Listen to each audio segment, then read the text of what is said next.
Okay, Om Shanti, everyone. Om Shanti, Om Shanti.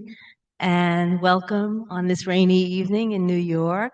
I don't know where all of you on Zoom are coming from, but I'm sure you're nice and dry wherever you are. We had a sudden downpour and I came here in it, but here we are. Thank you for coming, all of you, and thank you for tuning in on Zoom. So, anybody new for the first time? Not here. And if you're new up there, welcome to our family. And if you send us your email, we will send you weekly notices of what's going on here. So, tonight and the whole month, actually, the theme of the month is freedom and transformation. And tonight, Sister Anjani will be talking about the pursuit of happiness, which is actually a quote from where? Like, we're entitled to life, liberty, and the pursuit of happiness. Anybody know? Everyone thinks it's the Constitution, but I looked it up. It's the Declaration of Independence. Yeah. Yeah, it is. So who cares, right? It's a good theory. Was that Thomas Jefferson?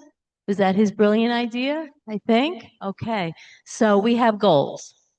So what happens to our goals? Are you happy?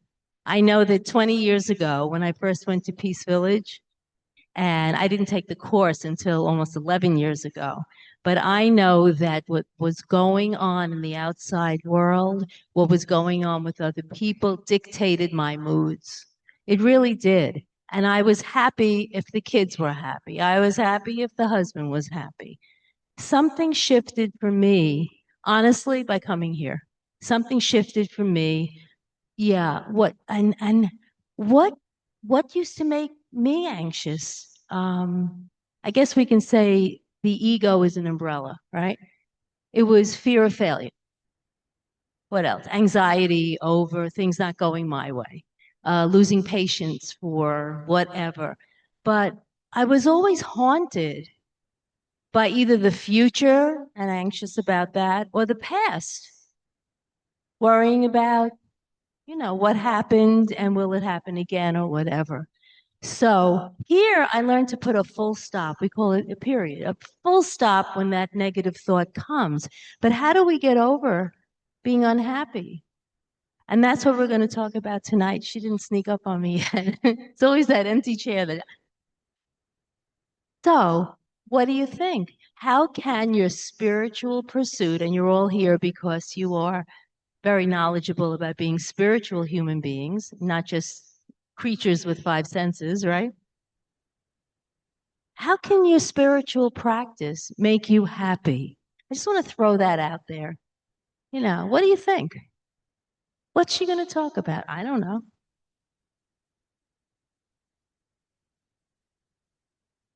Wait, talk in the mic so Zoom can hear you, okay? Thank you. Shutting the news. Shutting the news. Shutting the news off. Yeah.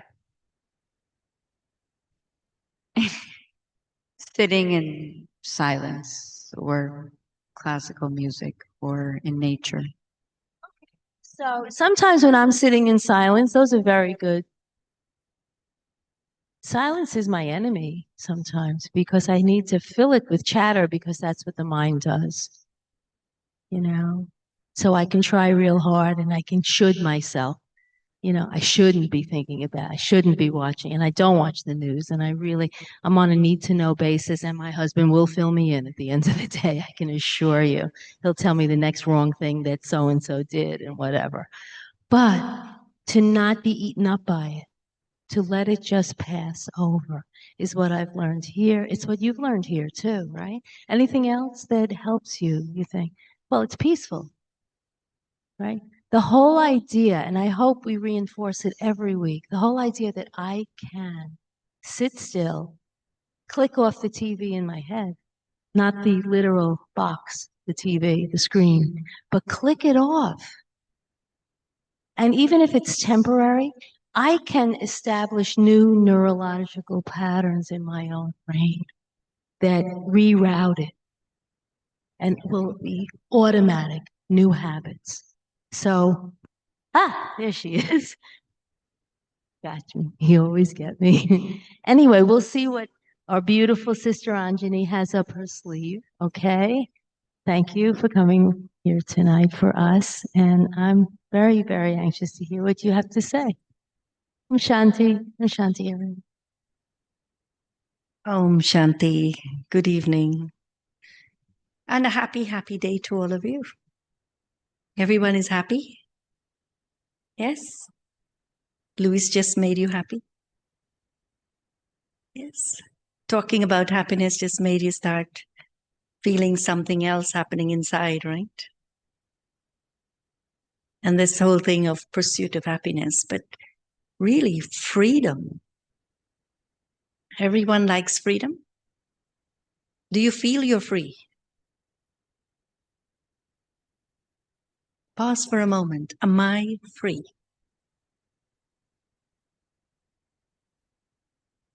And what does that freedom feel like and look like in this moment?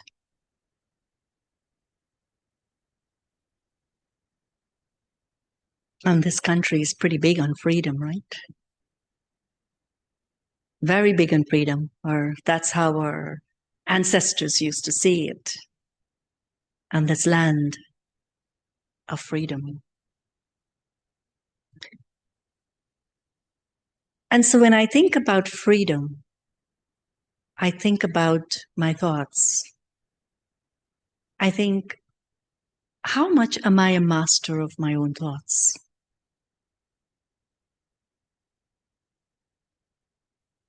That I can guide my thoughts, not my thoughts guide me. There's a difference between I guiding my thoughts and my thoughts guiding me. When my thoughts are guiding me, it's going to take me around the whole world in probably a couple of seconds. And when I guide my thoughts, I'm going to say, okay, I need you, mind, to be right here, right now with me. Don't step out through the door. Don't see your neighbor. Just be right here with me. Which you think feels better? The mind telling me where to go and taking me around the world?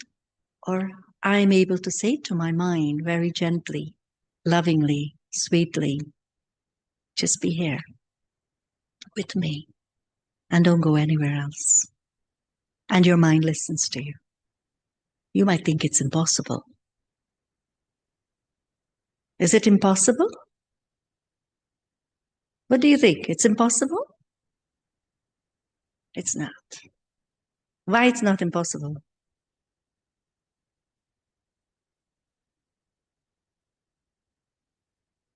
Because your mind is your mind. It's your mind. So if I'm asking my mind respectfully, politely, lovingly, my mind will respond to those qualities and it will give me freedom. We're in a lot of bondage to our mind, to our thoughts. And the thoughts takes us to the places we don't want to go. We don't want to be in those situations. And yet I'm there again and again. And I keep spinning those things again and again in my mind.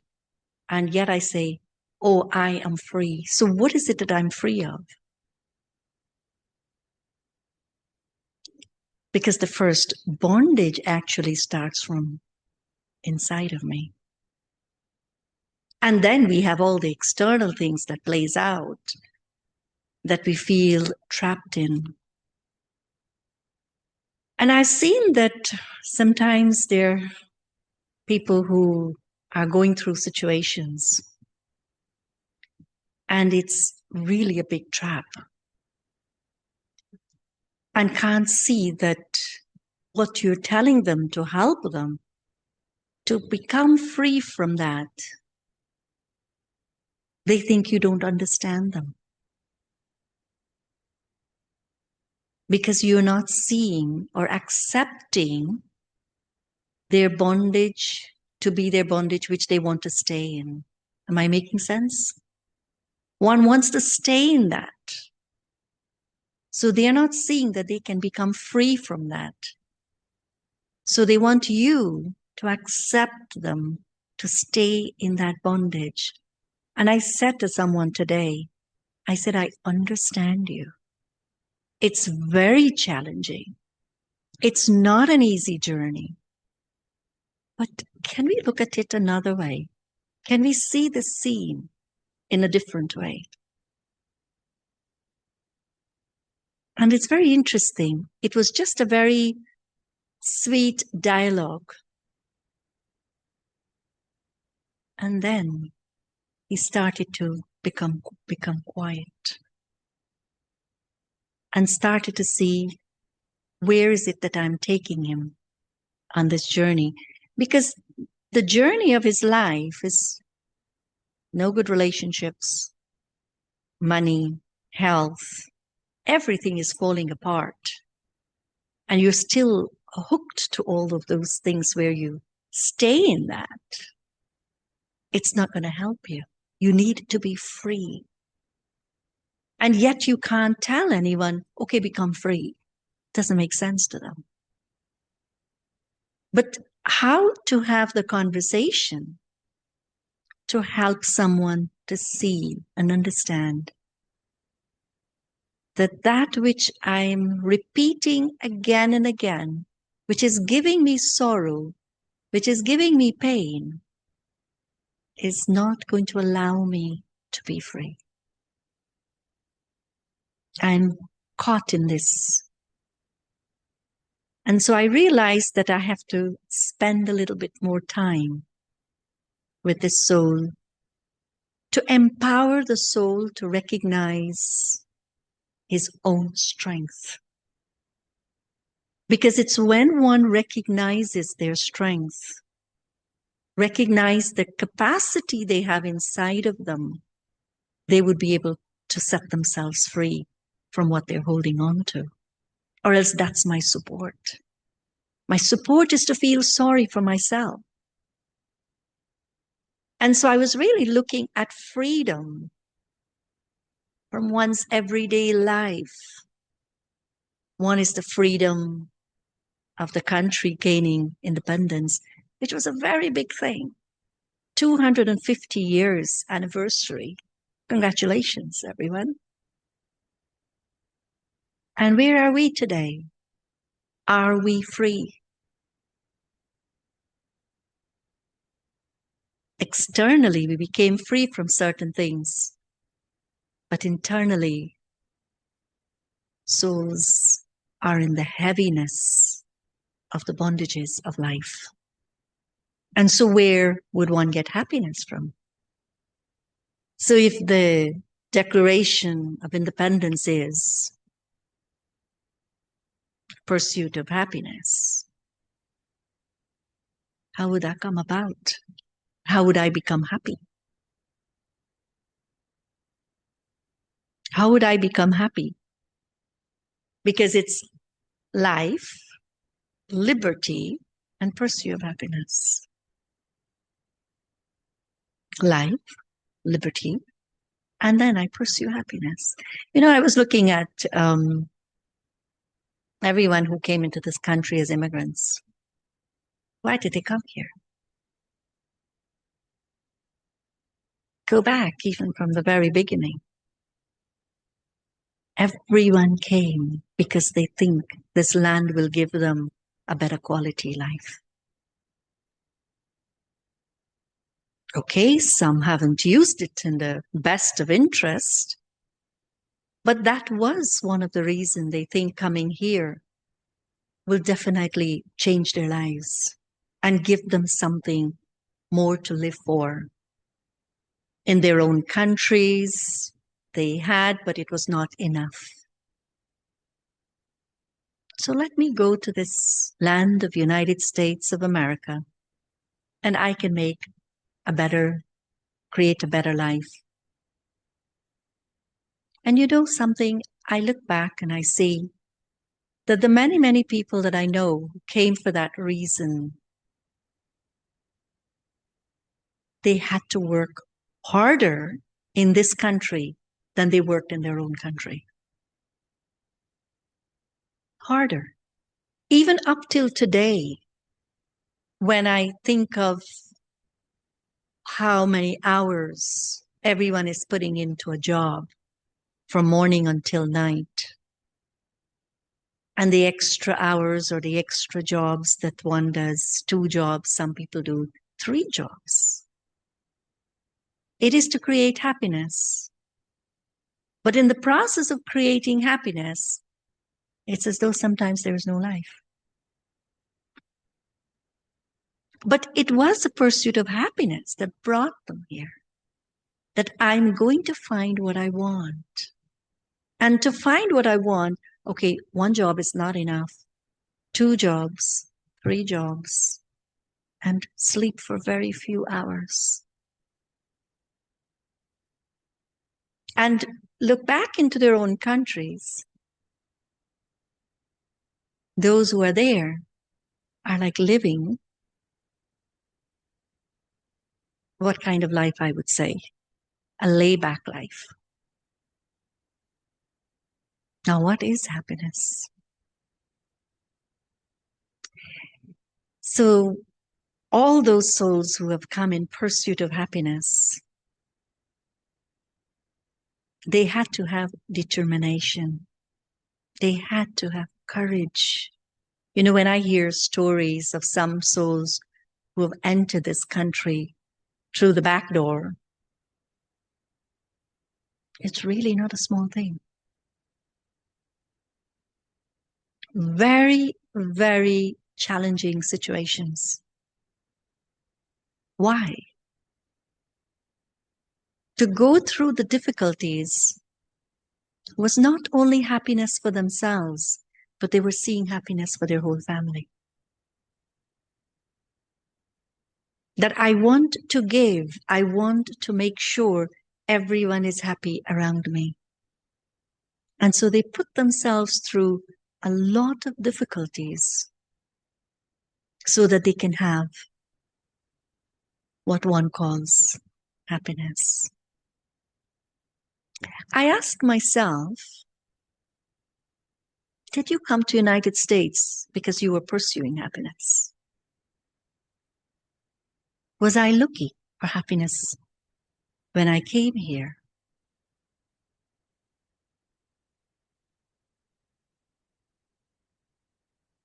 I didn't become a United States citizen because I wanted happiness. I came here to give. And this is why I always remember what President Kennedy would have said. What were his exact words? Not what your country. Ask not what your country can give to you, or what is it that I can give to my country? What is it that I can do for this land? And it really touched me, and it became much more meaningful for me personally. Because for me, it's not what the land can give to me, what the people can give to me, what the president can give to me, or what even the world could give to me. But what is it that I can give of myself to the world, to the land, to this space that I'm in, we are all in tonight. We're in this beautiful space. But what is it that I can bring to this space? And so I feel that that was so powerful because this came from a place of offering, of giving, of sharing, of wanting to see that not only that the happiness that I was experiencing was my own, but I want to share that which I feel was very rich within me. And for whatever reason, the drama of life brought me here. And it has brought me here more than 32 years ago. And so I've been serving in this land, not thinking what anyone can give to me. And so if it's the call of midnight, it's okay. I can take that. I had to go to the airport 2 weeks ago and get Sister Jayanti at midnight. It's okay. I can go. Go to sleep at 3 o'clock and wake up 4 o'clock. It's okay. I can do that. That made me happy. That gave me more strength to feel that happiness, it's not coming from a place of the material comfort and the material possessions and all the things of facilities that we think today will make us happy. Sometimes we use our status, we use wealth, we use all these things we have to even take the happiness of others away. I'm not thinking of others' happiness. I'm thinking, what can I get from you? Even though you have minimum, I will take from you so that I can be happy. I will fulfill the rights of my own status to be happy, regardless of your state of being. Which means I'm not seeing you.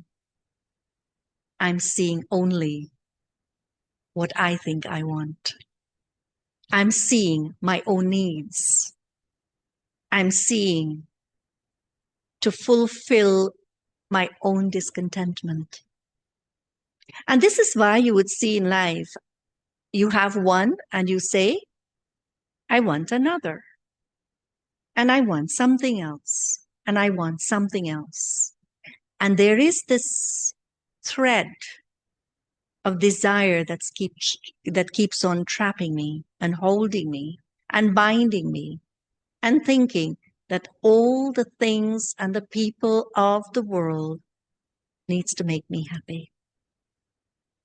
And you will see that the more you do that, the more you're discontented.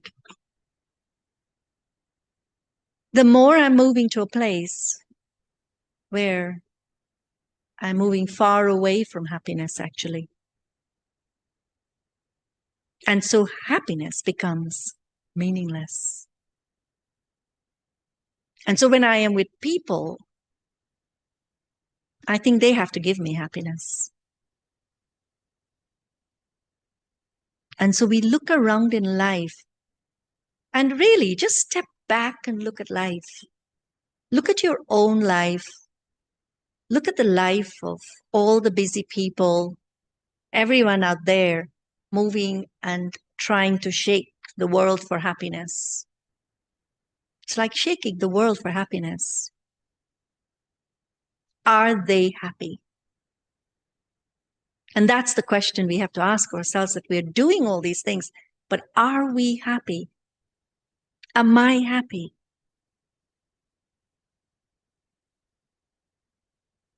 Am I contented?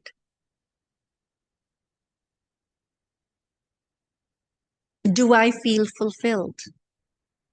Do I feel that I have everything I want? I need, not a want, but need. Can I say that I can live with minimum and still be happy? Or happiness comes from the more. More I get, more I'll be happy.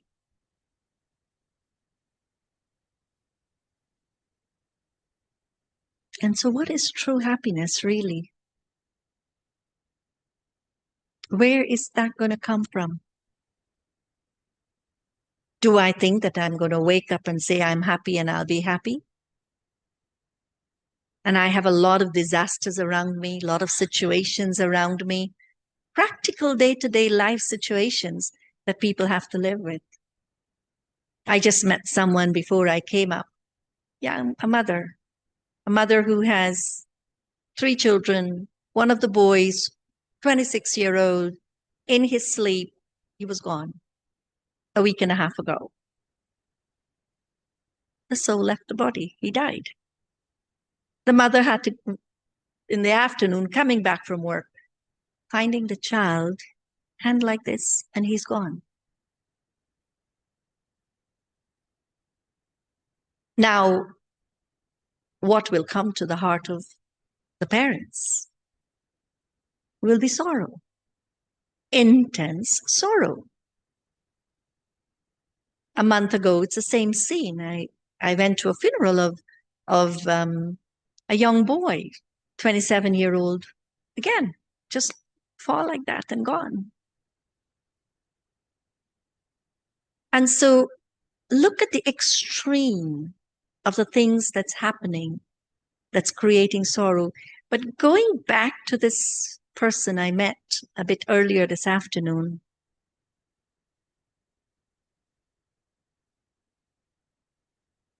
how deep was she in sorrow, or how much has she come out of sorrow? For some, one would sink in that. But the power of her meditation and the study with the Brahma Kumaris has helped her tremendously, that she had the strength to talk about it, to talk about the scene and all those beautiful things of his life, and not sharing from a place of pain and suffering. Now, that's called happiness. That's called happiness.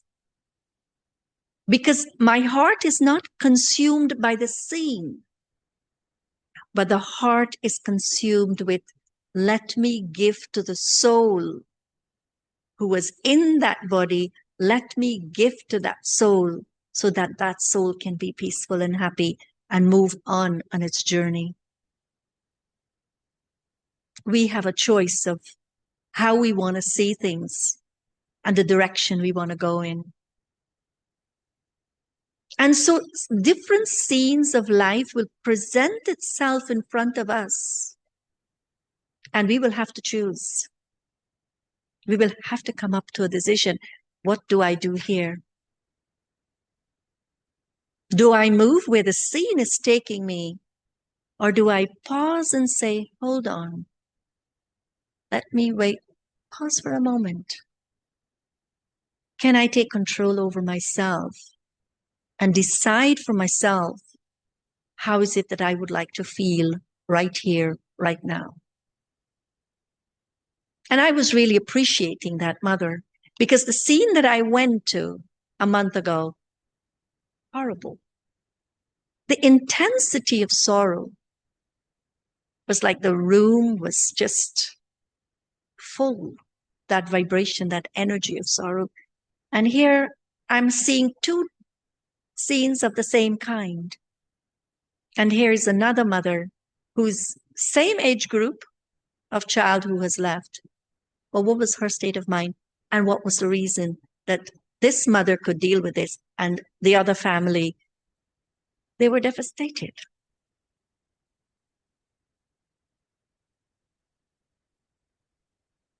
And this is the power of giving. And you know what was very interesting also this evening was, I'm just telling you as a story, the boy used to like sweet potato.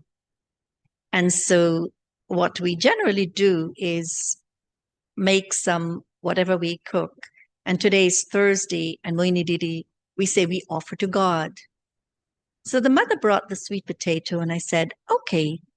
And Didi Mohini, who is our elder sister, or the head of the organization, actually, not only our big sister, but she's also the head of the organization. So she said, would you make this? And I said, yes. And it's interesting, I said, I'll make it as we do for Thanksgiving. I'm just saying to her, that's how I would do it, make it, prepare it like I would do for Thanksgiving. And that is with a little honey and cinnamon and all those nice things. What was interesting is that as I was telling the mother that this is how I made it, she said he was born on Thanksgiving. he was born on that day, Thanksgiving. And I said, I feel so good. Now, that's happiness for me, that I was able to do something which was even beyond the thought of just making this. But it's the happiness for the mother that my child was born on that day.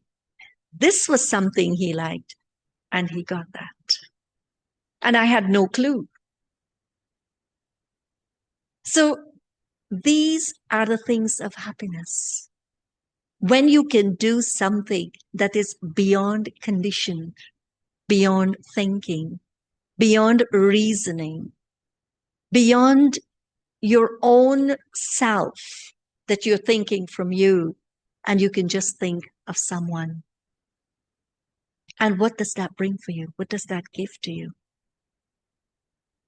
And so look at your life and see how happiness, the method to happiness, is really through our big, generous heart to serve, to share with humanity in whatever form.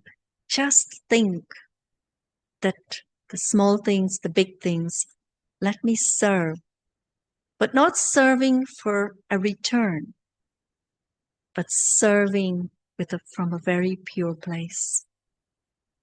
Like just making simple, it's not a big deal, right?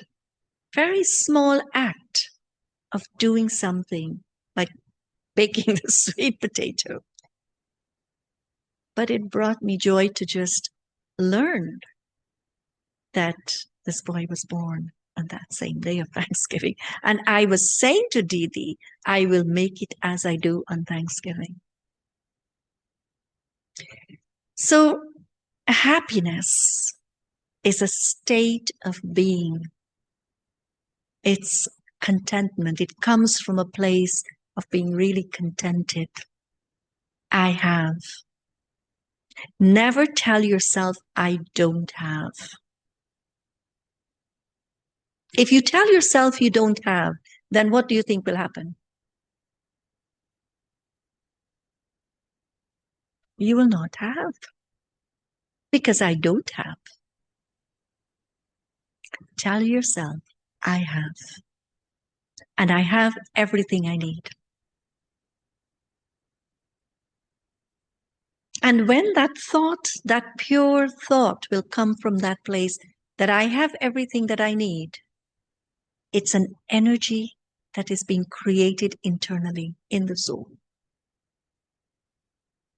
And that energy will also bring to you whatever it is that's needed more without you asking for it. When I ask for something, are we happy when we ask for something? Step back for a moment and look at the moments if you ask for something. Are you happy? How do you feel when you ask for something? It's an empty feeling.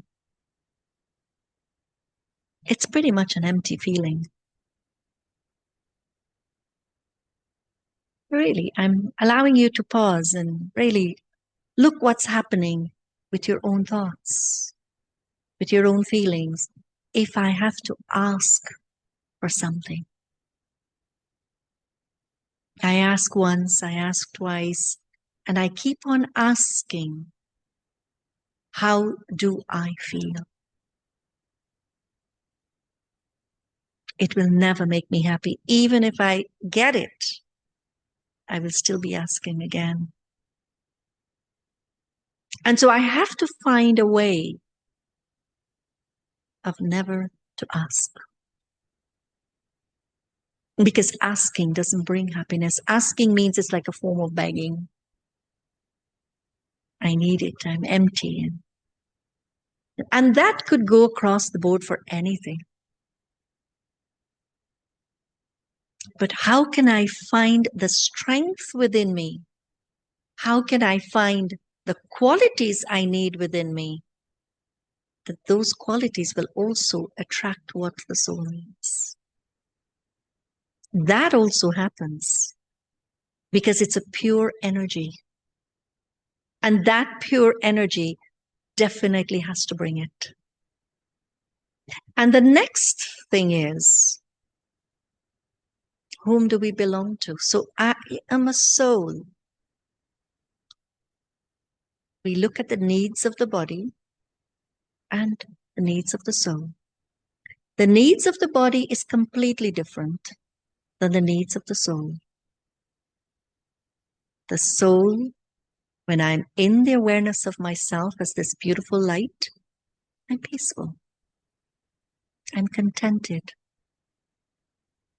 I'm loving. I'm sweet. I'm kind. All those qualities that we need becomes present when I think of myself that I am a soul. I'm just light, pure light. We are all pure energies sitting in this room and everyone on the Zoom. We're all this pure energy. What do I need to accept that thought that I'm pure energy? It's only one thought. And that is to accept that I am. Or else we go against that thought. Play with it, right? Play with this thought that I am pure energy that attracts everything which is pure. I don't need to ask. I don't need to be a beggar. I need to be the one to give. Give, give, give, and abundance will follow. So my happiness is not coming from me asking for happiness, but my happiness is coming from using the right method of the consciousness of being the soul in the highest and purest thought that it's bringing to me whatever it is that the soul needs. And then whom do I belong to? Each one of us, do we belong to God? Do we belong to God? Do I have the faith that I belong to God? Yes, family on Zoom? The faith that I belong to God. You know, the times that we're passing through now, we can see that it's becoming more and more of a challenge. Like everyone was saying, turn off your television, do this, do that. So I'm actually shutting down for myself an energy in my home of what's happening.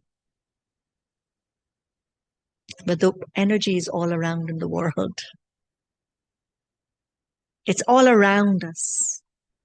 And so I have to protect this space inside of me, that energy out there doesn't enter me. And when I'm in that space, I can be in the company of God. Because God is that supreme being, that supreme light, that supreme soul, that supreme energy that is untouched, uninfluenced, unaffected by any of the circumstances of life. There's nothing of this world that can touch that being. While I'm in this body, I can be touched by the circumstances and the scenes that's happening around, the influences. But if I step out of this body as a soul and I am light, can anything touch me? Can anything influence me? There is absolutely nothing that can touch this energy because I don't have a body to experience it. Now here is the supreme soul, the supreme power, the supreme source of everything that humanity needs, the source of life, the source of light. Everything, every quality that every soul that lives on planet Earth needs, that being that highest power, the supreme light, is the ocean of that. Constantly peaceful. He doesn't get depleted. We get depleted. And we get depleted because we are in bodies. But that being never takes a body of his own. And that being, because that being is constant, we can receive all the time. It is not sometimes. You turn on the switch, light is there. Turn on the switch of your pure thought, you're with God. You know, to be with God is not difficult, you know. Do you think it's difficult to be with God? No? Very good, Kuhar. How about everyone else? Is it difficult to be with God?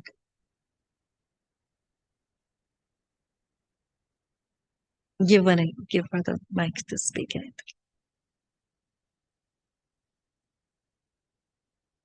Saying what I said, I said it's not hard to have a relationship with him. It just takes conscious effort in the beginning. There you go. It takes conscious effort in the beginning, but like any relationship, you need to give it time and spend time with him consciously. So now I don't have to make a conscious effort of remembering him. He's always with me. Sometimes when I'd rather he not be with me, he's there. And I am forever grateful that he is. Mm-hmm. Right. Who else wants to share? Anyone else? Anyone else? Does this sound a little bit far-fetched when you really have something in your face like ICE has taken your husband and put him in a jail and he's an innocent man? Nelson Mandela, remember Nelson Mandela, Mayor? Nelson Mandela was in jail, I think, 20 years. And the poem Invictus was largely responsible for him being able to elevate. And Invictus was written by a man who was waiting to have his leg amputated. And it showed the not only courage, but the determination, you used that word, the determination not to let it defeat him. So happiness is kind of a general happy word, but to create inner peace and happiness is something that we have a choice of. And there are so many expressions like happiness is an inside job, right? But it truly is. So is there anyone sitting here that thinks there are times when you can't do this for yourself? Think about it on Zoom too. I think everything you've said tonight is something that we can all aspire to. No matter what's going on outside, there's nothing like what we learn here. Take it home, right? Let your children model you. Bring it to others. It's wonderful. Yeah. So bring it back to this moment with God. Because I will tell you why. Where we see ourselves in this point in time and you look around, don't you see that sorrow is increasing? Do we see that? There's an increase of sorrow. There's an increase of pain. There's an increase of... The biggest reason to lose happiness and peace is fear. I can think I'm happy, but I'm fearful. How can that be possible? And so fear is growing in our world today. Fear is growing in our own lives today. And that fear will come in the form of insecurities. And so where is my happiness?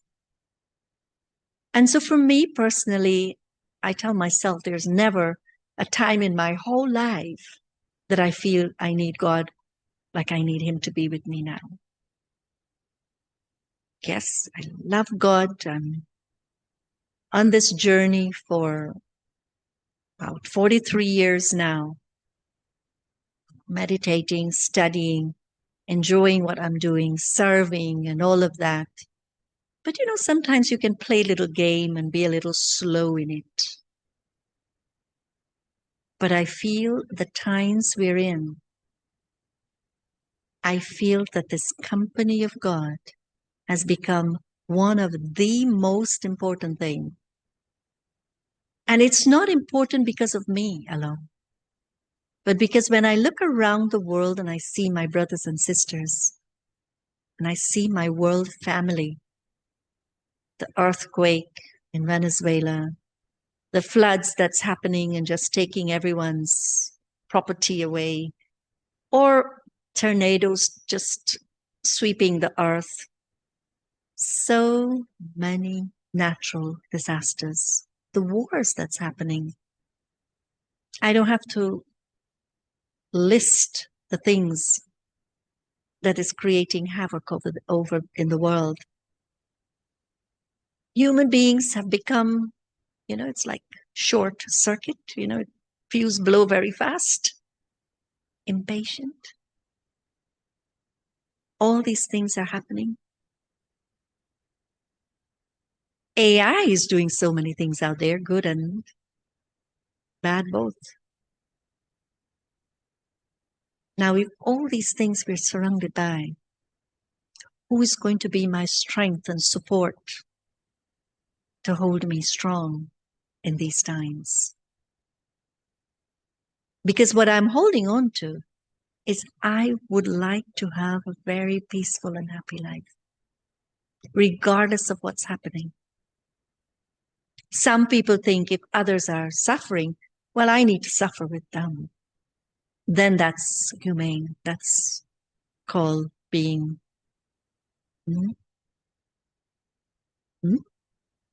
Yes, it feels as though you're human when you suffer with others when they're suffering. Someone cry, you need to cry with them. But in the teachings of the Brahma Kumaris, you be strong for others who are not so strong, who doesn't have the fortune to be so strong. Be peaceful for those who are peaceless. Be patient for those who are impatient. Be fearless for those who are fearful. And be happy so that you can spread the vibrations of that pure energy to everyone.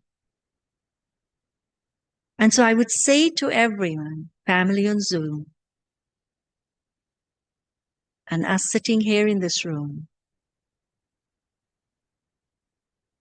hold the hand of God, which is the hand of His love, the hand of faith, and ask yourself, what is it that God would like me to do personally right now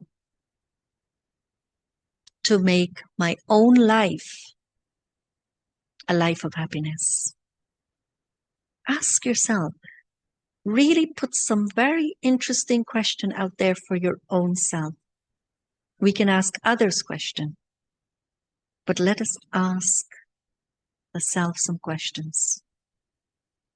And when we do that, and you keep moving internally and move into the soul that is of pure energy, and God as the supreme being, the purest and highest being, that source of strength, you will find all your answers will come to you.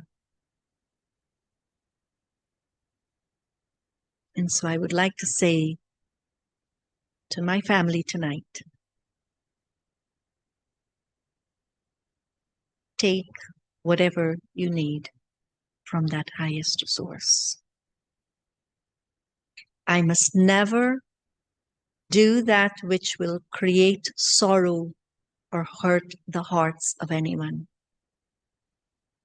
To hurt the hearts of others is to give my happiness up, because I can never be happy by hurting anyone. I can't make my life happy by taking from someone where they experience sorrow and pain. And sometimes it seems like it's okay to do that. But in the law of life, for my peace and happiness, it will never allow me to be happy. And I would like you to ponder on these things, because what we are seeking is that which is true happiness. Going back in time, when the founding fathers, they wrote those Declaration of Independence, I think they were very far-sighted. And so we have to become far-sighted for our own selves and see beyond this time that I'm living, where I'm pretty comfortable, and see beyond that. And what do I see? That when I share my comfort, I will always be comfortable. And so what we will do now is have a few minutes of meditation. Yes, is that okay? I brought my paper with thoughts, but I haven't looked at my paper. Let's have a few minutes of meditation, reflection. And then if any question left in your mind, we can talk about it. And so sit comfortably. And sit in awareness. It's an awareness that is of my true nature of being. A being that is of pure light. A being of love, a being of strength. A being of freedom. Freedom from all the dependencies that I held on to, the supports of my life.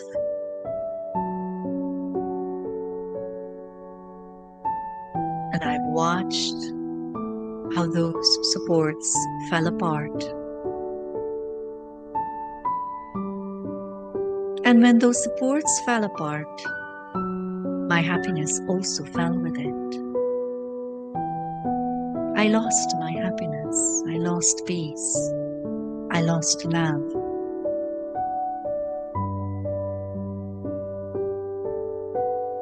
And so I was in a pursuit of all these qualities. Pursuit to find my peace again. To find the love that I used to know. To find the happiness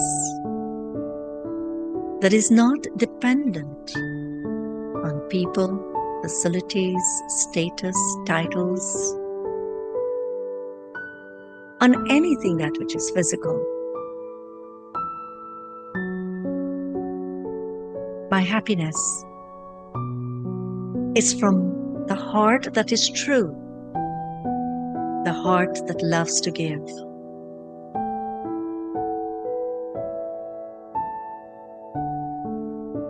It is not a heart that seeks,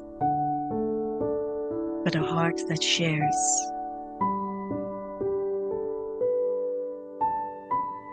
I don't need from others to be happy, but I need to know that I have everything I need to be happy, because it's innate in the soul. I am, I have. And the one that I belong to is the supreme light, the supreme soul, the supreme source of love.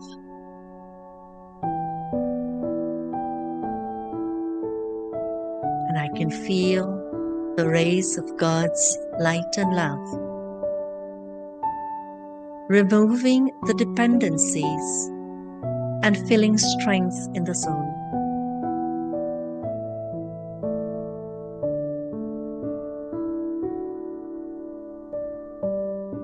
Hold this relationship with God very close to your heart.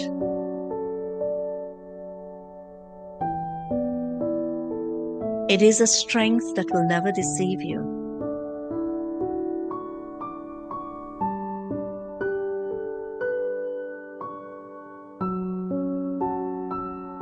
And so feel this one strength and one support.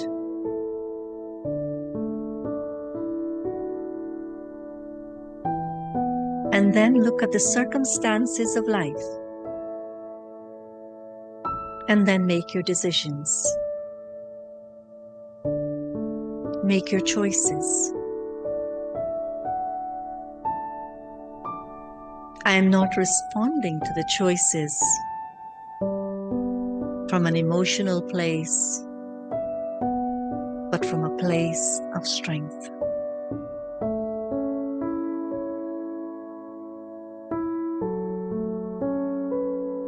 Just tap into what you have. It is eternally there in every being. I just need to remember. I just need to connect. It is like the light switch. I turn it on, and there is light. It is like God says, there is light, and there is light. I tell myself there is light. I am light. I am with the light. And I experience from the light. And this brings happiness, true happiness. That I don't need to seek happiness, but I am in the state of being, a being of happiness.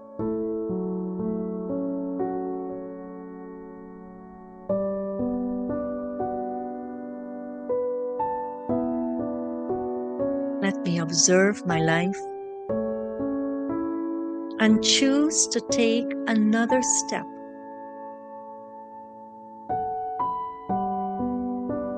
A step that will create a shift in my conscious thinking.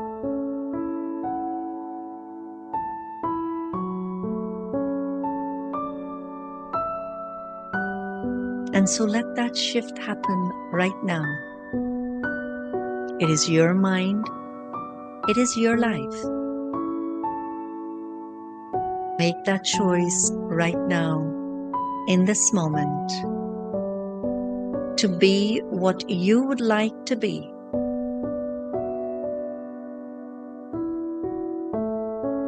Whatever you dream, just hold on to that. Don't let it go. You go after it.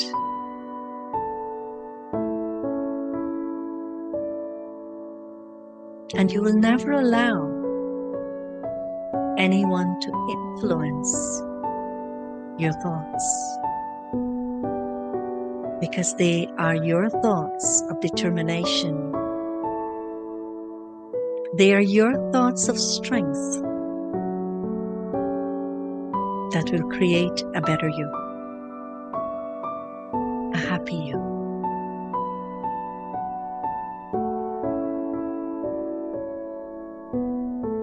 Om Shanti. Om Shanti. So think about it. Think about your beautiful, precious life. It's very, very valuable. And take that next step to be a happier you. Om Shanti. Yeah, and I find if I do it once, it becomes in time a new habit. I'm actually creating new neurological passages in the brain. So you can do this. Inner peace, inner power. Thank you so much. This was beautiful. Wasn't it empowering? Yeah. Okay, quickly before we give blessing and Toli, I have a few short announcements. Next week we have Brother Eric coming. And we have on Saturday, this Saturday, a workshop on positive thinking from 11 to 12:30. I believe it's only in person It's in person. in the bookstore, In the bookshop. in the bookshop. Bookshop. Okay, entrance. so do come if you're free at that time. And the other is we have a meditation course, a brand new one. A lot of people are asking for the beginner's meditation course. This will be Monday, Tuesday, and Wednesday. There's a flyer on the bulletin board if you want to take a picture. July 13th, 14th, 15th, and the following week, the 20th, 21st, and 22nd, if you know anyone interested. Or sometimes you can retake it yourself if you have. Okay, so, and this is in person, right? Correct? In Yeah. person. And so we don't have it online. We just the in person this month. Right now. Okay. Yeah, we try to vary it. And then the last thing is we have the meditation for world peace on the third Sunday of the month, and that will be July 19th coming up, 6:30 to 7:30 in person or on Zoom. That it? Okay. Come on, let's get it, Toli, and a blessing, and thank you again. Thank you. Om Great. Shanti. Om Shanti.